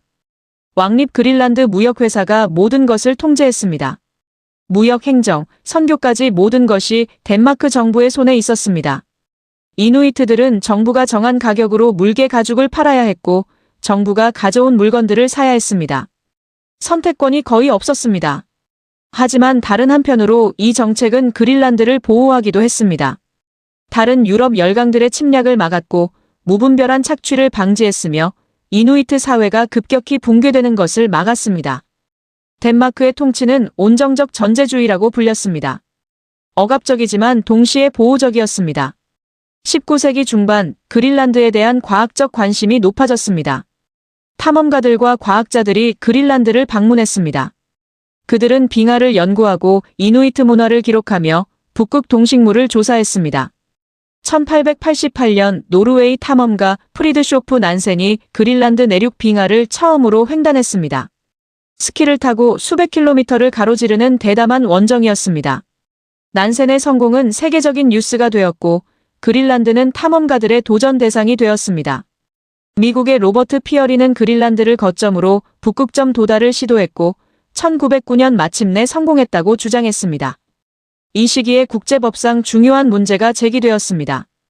덴마크는 그린란드 전체를 자국 영토라고 주장했지만 실제로는 서해안의 몇몇 정착촌만 통제하고 있었습니다. 북부와 동부 해안은 거의 탐험되지 않았고 덴마크의 실효적 지배가 미치지 않았습니다. 다른 나라들이 이 지역을 차지하려 할 수도 있었습니다. 특히 노르웨이가 문제였습니다. 노르웨이는 1905년 스웨덴으로부터 독립한 후 북극 지역에 관심을 보였습니다. 노르웨이 사냥꾼들과 탐험가들이 그린란드 동부 해안에서 활동했고 일부는 그곳에 정착하기까지 했습니다. 노르웨이는 주장했습니다. 그린란드 동부는 무주지다. 덴마크가 실효적으로 지배하지 않으니 우리가 차지할 수 있다. 덴마크는 위기감을 느꼈습니다. 그린란드 전체에 대한 주권을 확실히 하기 위해서는 실제로 그곳을 탐험하고 정착촌을 세워야 했습니다. 1894년부터 덴마크는 동부 그린란드 탐험을 시작했습니다. 탐험대를 보내 지도를 만들고 과학조사를 하고 기상 관측소를 세웠습니다. 1921년에는 동부 그린란드에 공식 정착촌을 건설했습니다. 덴마크 깃발을 꽂고 관리를 파견하며 이곳이 덴마크 영토임을 선언했습니다. 하지만 노르웨이는 이를 인정하지 않았습니다. 긴장이 고조되었습니다. 두 스칸디나비아 이웃 국가 사이에 외교적 분쟁이 생긴 것입니다. 1931년 사건이 터졌습니다. 노르웨이 사냥꾼들이 그린란드 동부 해안의 일부 지역을 점령하고 노르웨이 깃발을 개양했습니다. 노르웨이 정부는 이를 승인하고 이 지역을 에릭로데 랜드, 즉 붉은 에이리크의 땅이라고 명명했습니다. 덴마크는 격분했습니다. 이것은 명백한 침략이다. 외교적 항의를 했지만 노르웨이는 물러서지 않았습니다. 결국 덴마크는 이 문제를 국제사법재판소에 제소했습니다. 헤이그에 있는 국제사법재판소가 판결을 내려야 했습니다. 1933년 재판이 열렸습니다. 양측은 자신들의 주장을 펼쳤습니다. 덴마크는 역사적 권리를 주장했습니다. 그린란드는 수백 년 동안 우리 영토였다. 노르웨이가 스웨덴과 분리될 때도 그린란드는 덴마크에 남았다. 킬 조약이 이를 명시하고 있다. 노르웨이는 실효적 지배를 주장했습니다. 역사적 권리만으로는 충분하지 않다. 실제로 그 땅을 통치해야 한다. 덴마크는 그린란드 동부를 통치하지 못했고 우리 국민들이 먼저 그곳에 정착했다. 양측의 주장을 들은 국제사법재판소는 몇 달간 심리한 끝에 판결을 내렸습니다. 1933년 4월 판결이 발표되었습니다. 그린란드 전체는 덴마크의 주권 아래 있다. 노르웨이의 점령은 불법이며 즉시 철수해야 한다. 덴마크의 완승이었습니다. 재판소는 덴마크의 역사적 권리와 지속적인 주권 주장을 인정했습니다. 비록 동부 해안을 실효적으로 지배하지 못했지만 그린란드 전체에 대한 주권을 포기한 적이 없다는 점이 중요했습니다. 노르웨이는 판결을 받아들였습니다. 국제법을 존중하는 나라로서 재판소의 결정을 따랐습니다. 노르웨이 사냥꾼들은 그린란드에서 철수했고 노르웨이 깃발은 내려졌습니다. 덴마크와 노르웨이의 관계는 일시적으로 냉각되었지만 곧 회복되었습니다. 두 나라는 모두 북유럽의 작은 민주국가들이었고 공통점이 많았습니다. 이 분쟁은 평화적으로 해결되었고 국제법의 승리로 기록되었습니다. 덴마크는 이제 그린란드 전체에 대한 명확한 주권을 가지게 되었습니다. 더 이상 다른 나라가 그린란드를 차지하려는 시도는 없었습니다. 그린란드는 확실히 덴마크의 땅이었습니다. 하지만 이것은 끝이 아니라 새로운 시작이었습니다.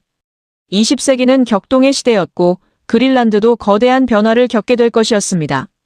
제2차 세계대전이 다가오고 있었고 냉전이 시작될 것이며 탈식민주의 물결이 세계를 휩쓸 것이었습니다. 그린란드와 덴마크의 관계도 근본적으로 변화할 것이었습니다. 하지만 1814년 킬 조약에서 시작된 법적 연결, 그린란드는 덴마크 왕국의 일부라는 원칙은 계속 유지될 것이었습니다. 그 조약의 한 문장이 오늘날까지 그린란드의 지위를 규정하고 있습니다. 서기 1940년 4월 9일 새벽 코펜하겐 시민들은 이상한 소음에 잠에서 깼습니다. 거리로 나가보니 독일군 탱크들이 시내를 가득 메우고 있었습니다. 독일이 덴마크를 침공한 것입니다. 나치 독일은 선전포고도 없이 새벽에 국경을 넘어 덴마크 전역을 점령했습니다. 덴마크군은 저항할 겨를도 없었습니다. 몇 시간 만에 전투는 끝났고 덴마크 정부는 항복을 선언했습니다. 크리스티안 10세 국왕은 국민들에게 말했습니다. 우리는 저항하면 파괴될 뿐입니다. 독일의 점령을 받아들이되 우리의 정체성을 지킵시다. 덴마크는 독일의 보호령이 되었고 1945년까지 점령 상태가 계속되었습니다. 하지만 멀리 북극의 그린란드는 다른 운명을 맞이했습니다. 그린란드에 있던 덴마크 총독 에스케 브루는 코펜하겐과의 연락이 끊긴 것을 알았습니다. 독일군이 덴마크를 점령하면서 통신이 두절된 것입니다. 브루는 중대한 결정을 내려야 했습니다. 그린란드를 어떻게 할 것인가? 독일에 항복할 것인가? 아니면 저항할 것인가? 브루는 고민 끝에 선언했습니다. 덴마크 본토는 점령당했지만 그린란드는 자유를 유지할 것입니다. 우리는 독일의 명령을 따르지 않을 것입니다. 이것은 대담한 결정이었습니다. 작은 식민지의 총독이 본국 정부의 명령을 거부하고 독자적인 길을 선택한 것이었습니다. 브루는 즉시 미국에 연락했습니다. 그린란드를 보호해 주십시오. 우리는 연합국 편에 서겠습니다. 미국은 기회를 놓치지 않았습니다.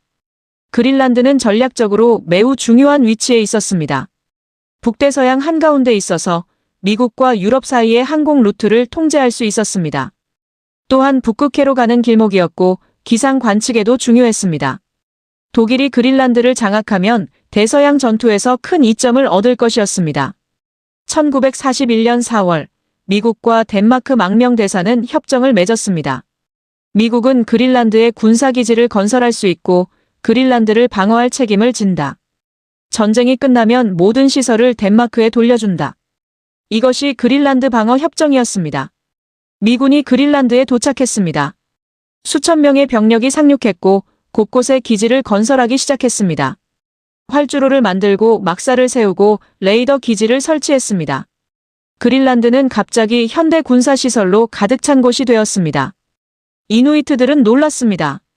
평생 백인을 몇 명밖에 보지 못했던 사람들이 갑자기 수천 명의 미군을 보게 된 것입니다.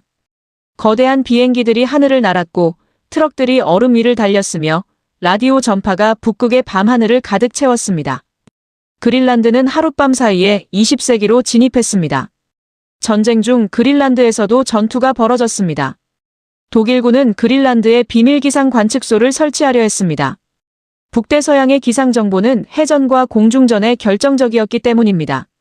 독일 잠수함들이 그린란드 해안에 침투했고 소규모 독일 부대가 상륙했습니다. 미군과 덴마크 슬레드 순찰대는 이들을 추적했습니다. 얼음 위에서 총격전이 벌어졌고 개썰매 추격전도 있었습니다. 영화 같은 장면들이 북극의 황야에서 펼쳐졌습니다. 결국 연합군이 승리했고 독일의 시도는 모두 실패했습니다. 그린란드는 전쟁 내내 연합군의 손에 남았습니다. 1945년 전쟁이 끝났습니다. 덴마크는 해방되었고 독일군은 물러갔습니다. 하지만 그린란드의 미군 기지는 철수하지 않았습니다.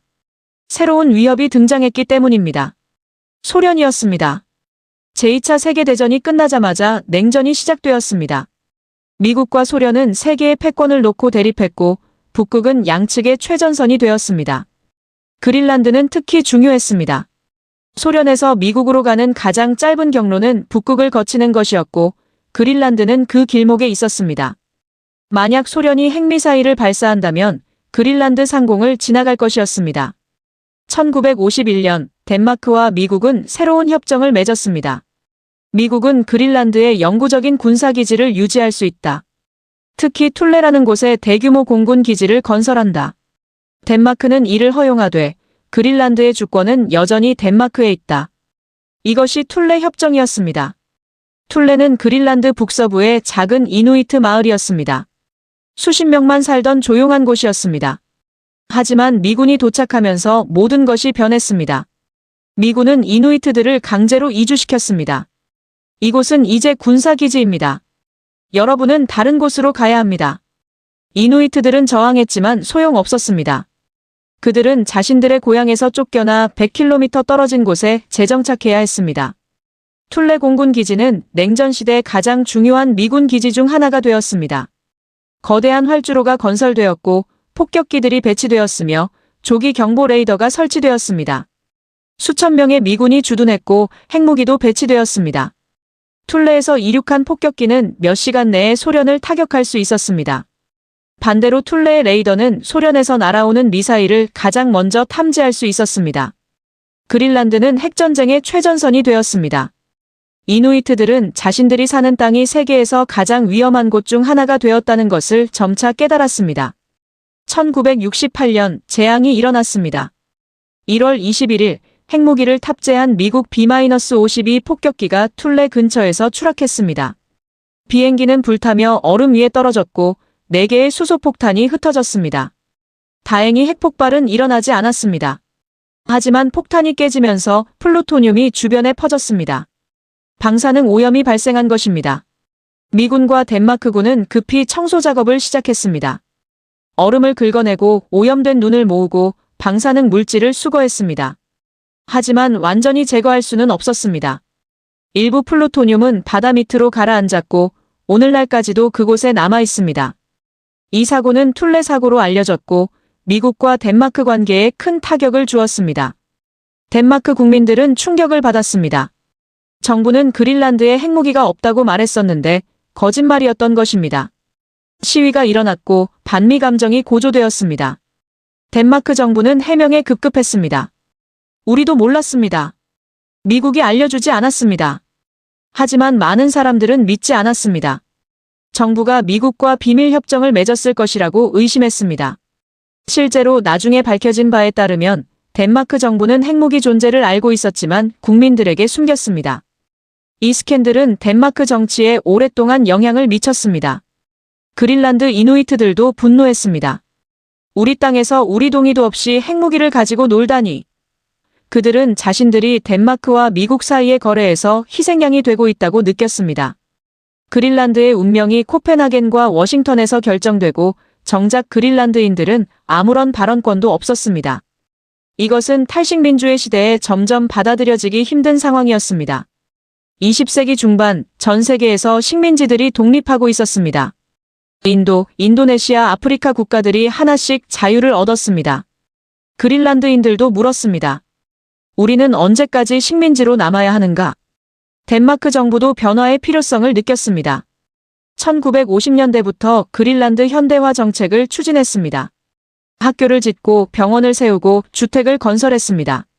어업 산업을 발전시키고 인프라를 개선했습니다. 이누이트들에게 덴마크어 교육을 제공하고 직업 훈련을 시켰습니다. 표면적으로는 그린란드인들의 삶의 질을 높이기 위한 정책이었습니다. 하지만 이면에는 동화 정책이 있었습니다. 이누이트를 덴마크인으로 만들려는 시도였습니다. 이누이트어보다 덴마크어를 강조했고 전통 생활 방식보다 현대적 생활을 장려했으며 이누이트 문화를 열등한 것으로 취급했습니다. 많은 이누이트들이 정체성의 혼란을 겪었습니다. 전통적인 삶의 방식은 사라지고 있었지만 덴마크 사회에 완전히 통합되지도 못했습니다. 덴마크인들은 여전히 이누이트를 2등 시민으로 대했습니다. 차별이 만연했고 기회는 제한되었습니다. 이누이트 젊은이들은 특히 고통받았습니다. 전통을 잃었지만 현대에도 적응하지 못한 채 알코올과 자살률이 높아졌습니다. 그린란드는 물질적으로는 발전했지만 정신적으로는 상처받고 있었습니다. 1953년 중요한 변화가 있었습니다. 덴마크 헌법이 개정되면서 그린란드의 지위가 바뀐 것입니다. 그린란드는 더 이상 식민지가 아니라 덴마크 왕국의 한 부분이 되었습니다. 법적으로 그린란드인들은 덴마크 시민과 동등한 권리를 가지게 되었습니다. 그린란드는 덴마크 의회에 대표를 보낼 수 있게 되었습니다. 표면적으로는 큰 진전이었습니다. 하지만 실질적으로는 큰 변화가 없었습니다. 그린란드는 여전히 코펜하겐에서 통치되었고 중요한 결정은 여전히 덴마크 정부가 내렸습니다. 그린란드인들의 불만은 계속되었습니다. 1960년대와 70년대 그린란드에서 민족주의 운동이 일어났습니다. 젊은 이누이트 지식인들이 중심이 되었습니다. 그들은 덴마크에서 교육받았지만 그린란드로 돌아와 자신들의 정체성을 찾으려 했습니다. 이누이트어를 되살리고 전통 문화를 보존하며 정치적 자치를 요구했습니다. 우리는 덴마크인이 아니다. 우리는 이누이트다. 우리 땅의 운명을 우리가 결정해야 한다. 이 목소리는 점점 커졌고 덴마크 정부도 무시할 수 없게 되었습니다. 전 세계적으로 인권과 자결권이 강조되는 시대였고 덴마크는 민주주의 국가로서 그린란드인들의 요구를 들어야 했습니다. 1970년대 중반 덴마크 정부는 그린란드와 협상을 시작했습니다. 자치에 관한 협상이었습니다. 몇 년간의 논의 끝에 1978년 그린란드에서 국민투표가 실시되었습니다. 그린란드는 자치 정부를 가져야 하는가? 투표 결과는 압도적이었습니다. 70% 이상이 찬성했습니다. 그린란드인들은 명확히 말했습니다. 우리는 자치를 원한다고 말입니다. 1979년 5월 1일 그린란드 자치 정부가 출범했습니다. 그린란드는 자체의회와 정부를 가지게 되었습니다. 교육, 문화, 사회 정책을 스스로 결정할 수 있게 되었습니다. 이누이트어가 공식 언어가 되었고 그린란드식 이름 칼라알리트 누나트가 공식 명칭이 되었습니다. 하지만 여전히 한계가 있었습니다. 외교, 국방, 통화는 여전히 덴마크가 관할했습니다. 그린란드는 완전한 독립국이 아니라 덴마크 왕국 내의 자치 정부였습니다. 많은 그린란드인들에게 이것은 중간 단계일 뿐이었습니다. 최종 목표는 완전한 독립이었습니다. 하지만 독립은 쉽지 않았습니다. 그린란드 경제는 여전히 덴마크 보조금에 크게 의존하고 있었습니다. 인구는 5만 명에 불과했고 대부분 어업에 의존했습니다. 독립하면 경제적으로 생존할 수 있을까? 이것은 그린란드가 직면한 가장 큰 딜레마였습니다. 자유를 원하지만 경제적 현실도 무시할 수 없었습니다. 냉전이 끝나고 소련이 붕괴한 후에도 툴레 기지는 계속 운영되었습니다. 이제 적은 소련이 아니라 테러리즘과 불량 국가들이었습니다. 미국은 여전히 그린란드를 전략적으로 중요한 곳으로 보았습니다. 21세기에 들어서는 새로운 이유가 추가되었습니다. 기후 변화였습니다. 지구온난화로 북극의 얼음이 녹으면서 새로운 항로와 자원이 드러나고 있었습니다. 그린란드에는 엄청난 양의 희토류와 광물이 묻혀 있었습니다. 석유와 가스도 있을 것으로 추정되었습니다. 그린란드는 가난한 얼음 땅에서 잠재적으로 부유한 자원 국가로 변모하고 있었습니다.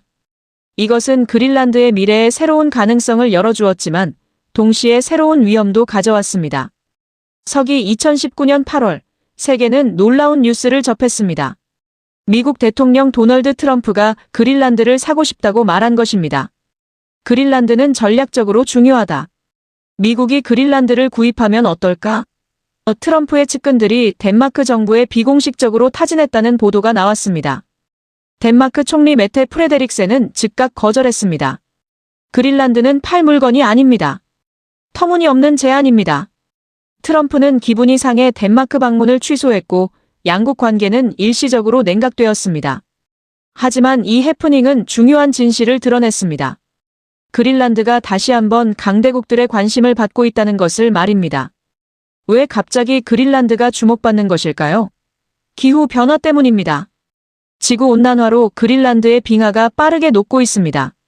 매년 수천억 톤의 얼음이 사라지고 있습니다. 과학자들은 경고합니다. 그린란드 빙상이 완전히 녹으면 전 세계 해수면이 7m 이상 상승할 것이라고 말입니다. 이것은 재앙이지만 동시에 기회이기도 합니다. 얼음이 녹으면서 그 아래 숨겨져 있던 자원들이 드러나고 있기 때문입니다. 희토류, 우라늄, 아연, 납, 금, 다이아몬드.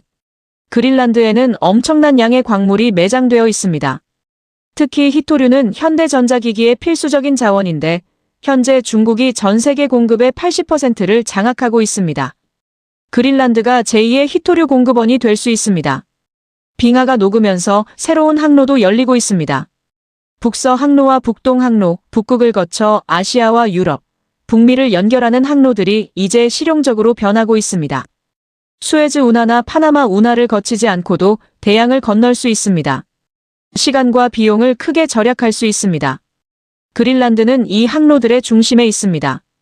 항구와 보급기지가 필요하고 그린란드가 그 역할을 할 수 있습니다. 해저에는 석유와 천연가스도 있을 것으로 추정됩니다. 아직 탐사가 충분히 이루어지지 않았지만 북극해는 세계 미발견 석유의 13%, 천연가스의 30%가 묻혀 있을 것으로 예상됩니다. 그린란드는 잠재적으로 엄청나게 부유한 땅입니다. 이것은 그린란드 사람들에게 희망을 줍니다. 만약 이 자원들을 개발할 수 있다면 그린란드는 경제적으로 자립할 수 있습니다. 덴마크 보조금 없이도 살아갈 수 있고 그렇다면 완전한 독립도 가능합니다. 2009년 그린란드는 더 확대된 자치를 얻었습니다. 자치 정부의 권한이 대폭 늘어났고 천연자원에 대한 권리도 그린란드에 넘어왔습니다. 그린란드어가 유일한 공식 언어가 되었고 사법체계도 독자적으로 운영할 수 있게 되었습니다.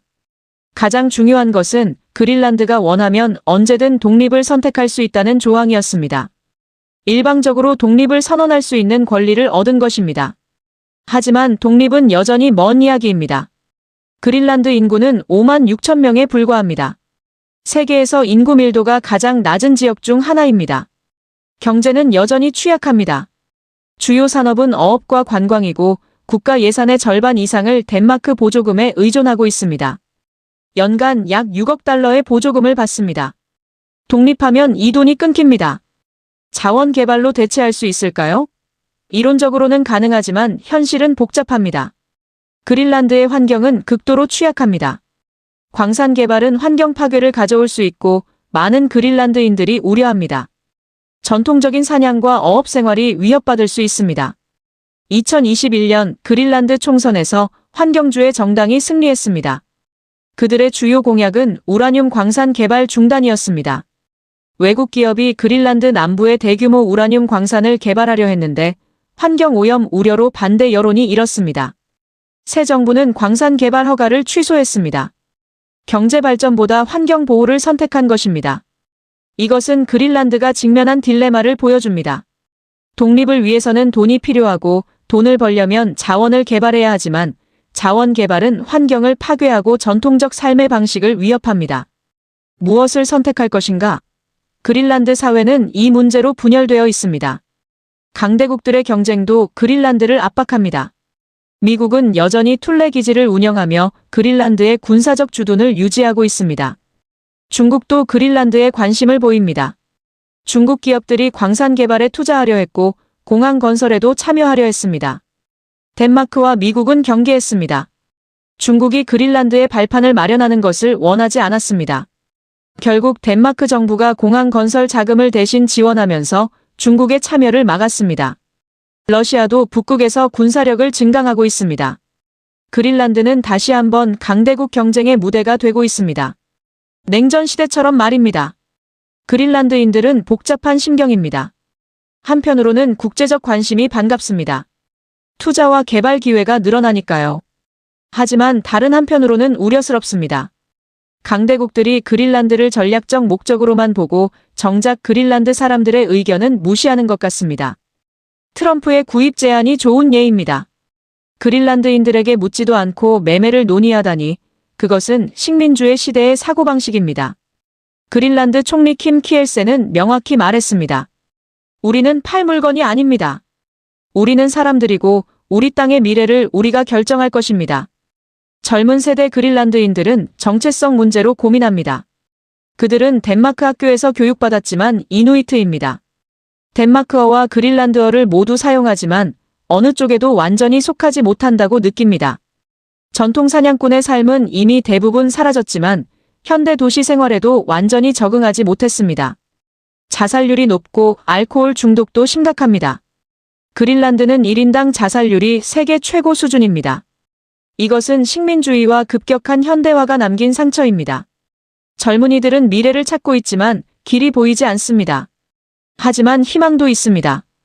그린란드 예술가들, 음악가들, 작가들이 이누이트 문화를 현대적으로 재해석하고 있습니다. 그린란드 힙합, 그린란드 영화, 그린란드 문학이 등장했습니다.